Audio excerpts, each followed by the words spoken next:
السلام علیکم ناظرین۔ اسپین میں آخری مسلم امارت غرناطہ کے حکمران ابو عبداللہ نے تاج کشتالہ اور تاج اراگون کے مسیحی حکمرانوں ملکہ ایزابیلا اور شاہ فرڈیننڈ کے سامنے ہتھیار ڈال دیے اور اس طرح اسپین میں صدیوں پر محیط مسلم اقتدار کا ہمیشہ کے لیے خاتمہ ہو گیا۔ مسلم اسپین کے آخری حکمران ابو عبداللہ بن مولائے ابو الحسن جب غرناطہ کی چابیاں مسیحی حکمرانوں کے حوالے کر کے ہمیشہ کے لیے غرناطہ سے جلا وطن ہو رہا تھا تو اس نے آخری نگاہ اپنے آباء و اجداد کے ورثے پر ڈالی تو اس کی آنکھیں ڈبا گئیں۔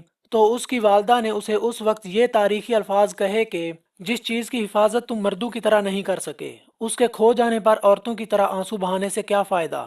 جس مقام پر ابو عبداللہ کی آہ نکلی مسیحیوں نے مسلمانوں کی شکست کے علامت کے طور پر محفوظ کر لیا اور آج اسے مور کی آخری آہ کے نام سے جانا جاتا ہے۔ خیال رہے کہ یورپی تاریخ دان اندلس کے مسلمانوں کے لیے مور کا لفظ استعمال کرتے ہیں۔ ابو عبداللہ اندلس کی آخری مسلم ریاست غرناطہ کا وہ بدبخت حکمران تھا جس نے عین اس وقت اپنے والد ابو الحسن اور چچا محمد بن سعد الزاغل کے خلاف اس وقت علم بغاوت بلند کر دیا جب وہ اندلس میں مسیحیوں کے مشترکہ لشکر سے اندلس میں مسلمانوں کی بقا کی آخری لڑائی لڑ رہے تھے۔ 1469 کے اندلس کے سیاسی منظر نامے پر ایک نگاہ ڈالتے ہوئے اس داستان کے آخری باب کی طرف چلتے ہیں جس کا آغاز تقریباً 900 سال قبل جبل طارق کے ساحل پر طارق بن زیاد نے مسیحی شہنشاہ روڈرک کو عبرت ناک شکست دے کر کیا تھا۔ موسیٰ بن نصیر اور طارق بن زیاد نے جلد ہی اسپین سے مسیحی حکومت کا خاتمہ کر دیا اور اس طرح اسپین دمشق کی خلافت کے زیر نگیں آ گیا۔ دمشق کے انقلاب کے بعد اسلامی خلافت بغداد منتقل ہو گئی اور اندلس کی حکمرانی اموی شہزادے عبد الرحمن الداخل کو مل گئی۔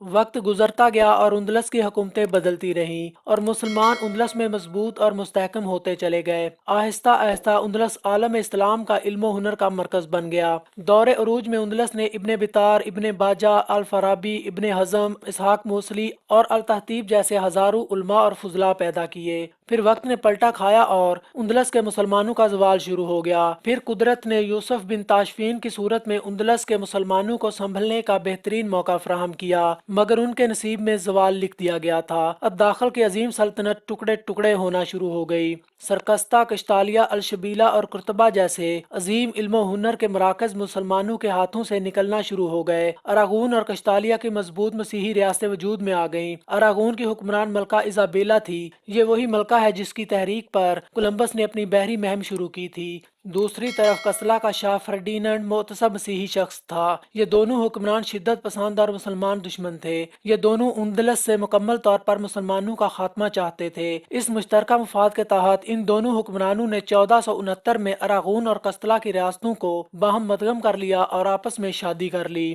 1469 عیسوی تک اندلس کے مسلمان غرناطہ کی ریاست تک محدود ہو کر رہ گئے تھے۔ سارا اندلس ان کے ہاتھ سے نکل چکا تھا۔ مسلمان اندلس بھر سے سمٹ کر غرناطہ میں اپنی بقا کی لڑائی میں مصروف تھے۔ غرناطہ کا موجودہ حکمران ایک نڈر اور قابل شخص مولائے ابو الحسن تھا۔ اہل اندلس کو طویل عرصے بعد ایک لائق حکمران نصیب ہوا تھا۔ اہل اندلس اسے اپنا نجات دہندہ تعبیر کر رہے تھے۔ سلطان ابو الحسن سے مسلمانوں کی توقعات کا اندازہ اس بات سے لگایا جا سکتا ہے کہ سلطان کا بھائی محمد بن سعد الزاغل مالکا کے علاقے کا حکمران تھا اور جب اس نے یہ محسوس کیا کہ مسیحی ان دونوں بھائیوں میں پھوٹ ڈلوانا چاہتے ہیں تو الزاغل فوراً غرناطہ پہنچا اور اس نے مالکا کے تخت سے دستبردار ہوتے ہوئے ابو الحسن کے ہاتھ پر بیعت کر لی۔ اس طرح ابو الحسن طاقتور ہو گیا اور جب فرڈیننڈ نے ابو الحسن سے خراج طلب کیا تو اس نے وہ تاریخی جواب دیا جو ہمیشہ کے لیے تاریخ میں محفوظ ہو گیا۔ ابو الحسن نے کہا کہ غرناطہ کے ٹکسال میں مسیحیوں کو دینے کے لیے سکوں کی بجائے اب فولاد کی وہ تلواریں تیار ہوتی ہیں جو ان کی گردنیں اتار سکیں۔ یہ جواب سن کر فرڈیننڈ اور ایزابیلا مبہوت ہو گئے۔ اس وقت قسطلہ اور اراگون کی باہمی ریاست کا رقبہ 1.25 مربع میل کے لگ بھگ تھا جبکہ غرناطہ کی ریاست سمٹ سمٹا کر صرف 4000 مربع میل رہ گئی تھی۔ یہ مختصر رقبہ بھی مسیحیوں کی نگاہ میں کھٹک رہا تھا۔ وہ اندلس سے مسلمانوں کا مکمل خاتمہ چاہتے تھے۔ انہوں نے ابو الحسن سے فیصلہ کن جنگ کا ارادہ کیا اور خاموشی سے جنگی تیاریاں شروع کر دیں۔ ابو الحسن بھی غافل نہیں تھا۔ آخر کار غرناطہ کے سرحدی مقام لوشا میں سلطان ابو الحسن حسن اور فرڈیننڈ کا ٹکراؤ ہو گیا۔ اہل غرناطہ قوت اور تعداد دونوں اعتبار سے مسیحیوں کی مشترکہ افواج کے مقابلے پر کمزور تھے، مگر ان کو علم تھا کہ اندلس میں ان کے پاس یہی آخری خطہ اراضی رہ گیا ہے۔ اس کے دفاع کے لیے اہل غرناطہ نے سر دھڑ کی بازی لگا دی۔ آخر کار لوشا کے میدان میں طارق بن زیاد کی یاد تازہ کرتے ہوئے ابو الحسن نے فرڈیننڈ کو شکست فاش سے دو چار کیا۔ ابھی ابو الحسن لوشا کے میدان میں ہی تھا کہ غرناطہ میں اس کے ولی عہد ابو عبداللہ نے بغاوت کر دیا اور غرناطہ کے تخت کا مالک بن بیٹھا۔ مسیحیوں سے جہاد میں مشغول مسلمانوں کے لیے یہ خطرناک اطلاع تھی۔ ابو عبداللہ کی بغاوت نے ان کے ہوش اڑا دیے اور سلطان ابو الحسن کو مجبوراً لوشا چھوڑ کر مالکا میں پناہ لینا پڑی۔ یعنی اس نازک دور میں جب اہل اندلس اپنی بقا کی جنگ میں مصروف تھے، ابو عبداللہ کی اقتدار کی ہوس نے غرناطہ کی سلطنت کو دو حصوں میں تقسیم کر دیا۔ بجائے باپ کے ہاتھ مضبوط کرنے کے، ابو عبداللہ اس کی سلطنت کے درپے ہو گیا۔ دوسری طرف مسلمانوں کو منقسم دیکھ کر شکست خوردہ فرڈیننڈ کو حوصلہ مل گیا اور اس نے مالکا پر حملہ کر دیا۔ مالکا میں ابو الحسن اور فرڈیننڈ کو پرسر پیکار دیکھ کر ابو عبداللہ نے بے غیرتی کی انتہا کرتے ہوئے ابو الحسن پر پشت سے حملہ کر دیا۔ ابو الحسن تجربہ کار سپہ سالار تھا۔ اس نے ایک طرف تو مسیحیوں کا ڈٹ کر مقابلہ کیا، دوسری طرف ابو عبداللہ کو واپس غرناطہ جانے پر مجبور کر دیا۔ اسی دوران ابو عبداللہ اور فرڈیننڈ کا لوشنیا کے مقام پر آمنا سامنا ہو گیا۔ نا تجربہ کار ابو عبداللہ نے شکست کھائی اور گرفتار ہو گیا۔ ابو عبداللہ کے فرڈیننڈ کی قید میں جانے کے بعد غرناطہ کا تخت خالی ہو گیا۔ بیٹے کی بغاوت نے ابو الحسن کو بیمار کر دیا تھا۔ اس پر فالج کا حملہ ہو گیا تھا۔ اس نے ریاست سے کنارہ کشی اختیار کرتے ہوئے اپنے بھائی الزاغل کو غرناطہ کا تخت سنبھالنے اور فرڈیننڈ کا مقابلہ کرنے کا حکم دیا۔ الزاغل غرناطہ پہنچا اور اس نے مسلم افواج کی از سر نو تنظیم شروع کر دی۔ الزاغل بلا شبہ ابو الحسن کا حقیقی جانشین تھا اور ممکن تھا کہ اپنی دلیری اور صلاحیتوں کو بروئے کار لاتے ہوئے وہ اندلس کے مسلمانوں کا نجات دہندہ بن جاتا،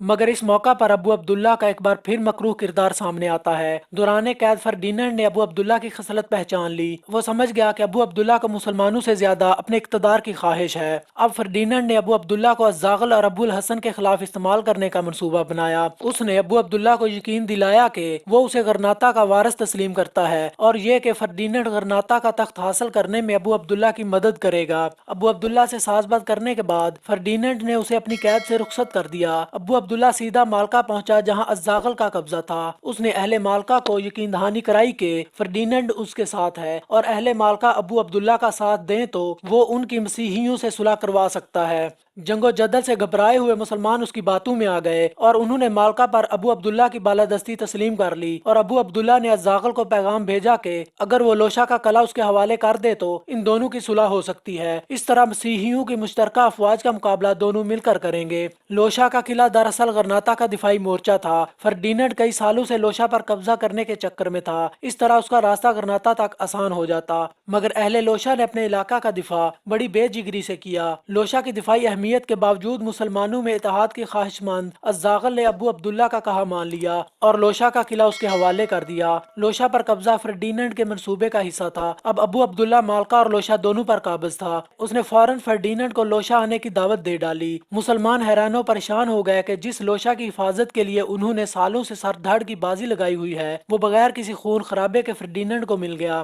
ادھر مالکا میں جب مسلمانوں نے یہ صورتحال دیکھی تو انہوں نے ابو عبداللہ کے خلاف بغاوت کر دی۔ اس پر فرڈیننڈ نے مالکا کا محاصرہ کر لیا۔ اہل مالکا کی مدد کے لیے الزاغل غرناطہ سے روانہ ہو گیا۔ غرناطہ خالی دیکھ کر ابو عبداللہ کو سنہری موقع مل گیا۔ وہ فوراً غرناطہ پہنچ گیا اور تخت غرناطہ پر قبضہ کر لیا۔ یہاں سے المناک داستان کا وہ باب شروع ہوتا ہے جس کا انجام مسلمانان اندلس کی مکمل بربادی پر ہوا۔ وہ لوگ جو 800 سال قبل اندلس میں روشنی کا پیغام لے کر آئے تھے اور روشنی کی مانند پورے اندلس میں پھیل گئے تھے، اب وہ راستہ بھول چکے تھے۔ غرناطہ پر ابو عبداللہ کا قبضہ بھی مسلمانان اندلس کے لیے بربادی کا پیش خیمہ ثابت ہوا۔ یہ منظرنامہ دیکھتے ہوئے مالکا والوں نے فرڈیننڈ سے صلح کر لی۔ اس طرح لوشا اور مالکا پر فرڈیننڈ کا قبضہ مکمل ہو گیا۔ ابو عبداللہ کو بیٹا کہنے اور مسلمانوں کی خیر خواہی کا دم بھرنے والا فرڈیننڈ اب اپنے اصل روپ میں آ گیا۔ اس نے ابو عبداللہ کو پیغام بھجوایا کہ اب غرناطہ کی چابیاں مسیحیوں کے حوالے کر دی جائیں۔ یہ پیغام ملتے ہی ابو عبداللہ کے پیروں تلے سے زمین نکل گئی۔